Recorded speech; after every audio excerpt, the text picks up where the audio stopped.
Hi. Oh, hey guys. Sorry, I didn't realize that people were connected. I was just kind of going through the settings to make sure that, um, yeah, that's exactly what I was doing. I was trying to make sure that the live chat was working. For some reason, it wasn't. I just figured it out. It was that I had put the settings as a channel or a stream made for children, and I think that what was doing it. There was no, you can't have a chat when it's made for children, but here we are. Um, so it seems like now it's working. I'm glad to see that. I wanted to talk a little bit today about the different levels of security and the technology that we use for security um, at DeepSafe. And I think that a good way to kind of look at it, or at least how I picture it in my head, is we have different levels from, let's say, the outside world all the way down to the node itself and how the node operates. So if we start with, let's say, the security outside of us, so outside in the system, um, in order for hackers to try to hack the system, there are a few things. So the first one is having the selection of the nodes done completely randomly. And so this is using verifiable random function, ring function, that selects from the nodes, the existing nodes, members for a committee. I apologize for the background noise. I mentioned there is some work going on in my apartment. Um, and so the random selection makes it that um, nobody really knows if they run a node when they're going to be selected. It also makes it that if there is a hacker that is, let's say, looking at a specific node that they want to um, be told everyone in general, thank you. I appreciate that.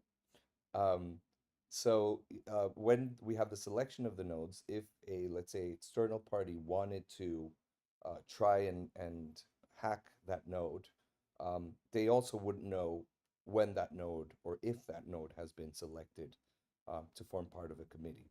Um, so that's the first level, right? It's keeping things completely random and in combination with the second technology, which is zero knowledge proof, keeping that selection completely private, right? And so, as I mentioned, the ring VRF function selects completely randomly nodes from the system.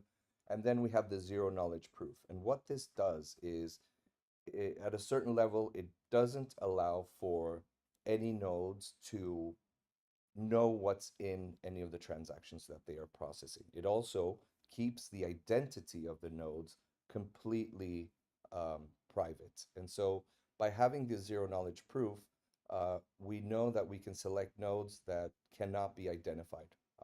There is no identification for a specific node.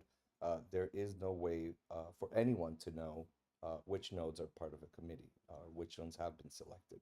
So the use of the ring VRF function and the use of um, the zero knowledge proof allows us to keep the selection of the committee members completely anonymous, completely random, and protected.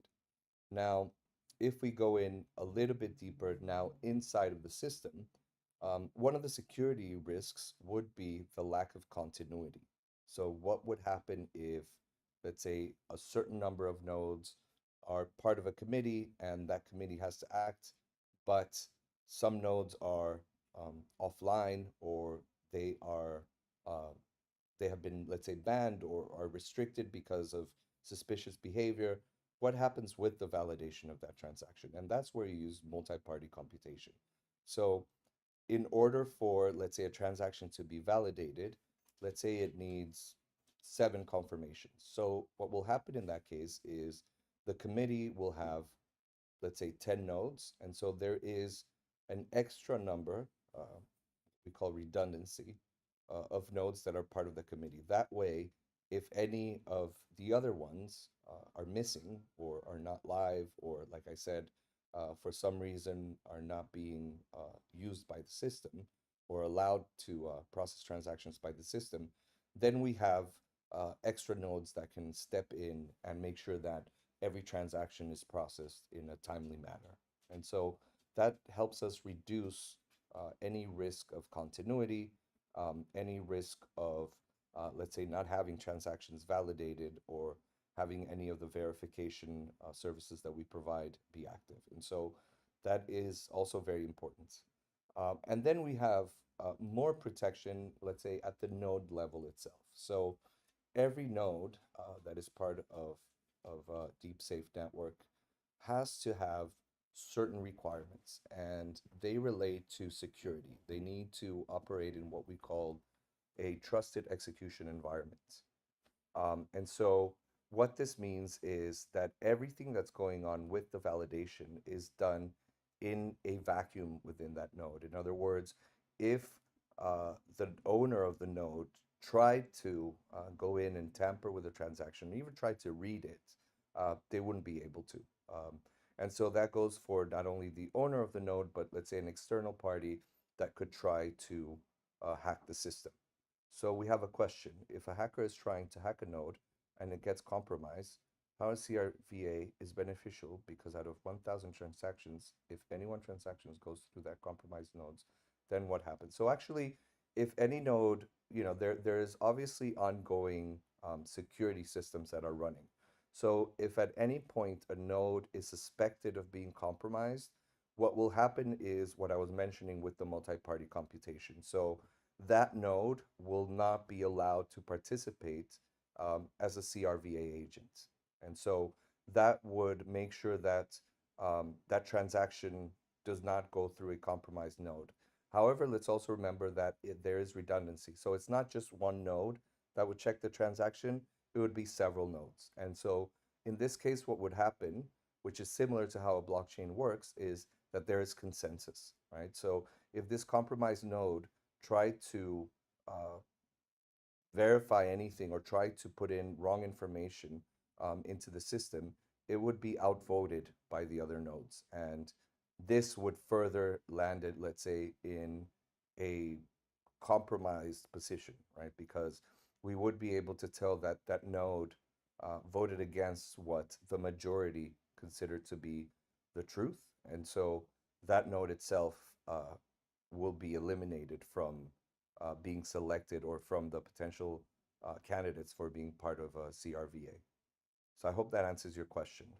Any compromised node will not participate, and if a node is compromised while it's already part of a committee, whenever transaction validation happens, that node will not be used by the system in order to confirm. And so we would know that very quickly just because there wouldn't be consensus, and immediately that would raise a red flag as to why is there a node that is voting different from the rest.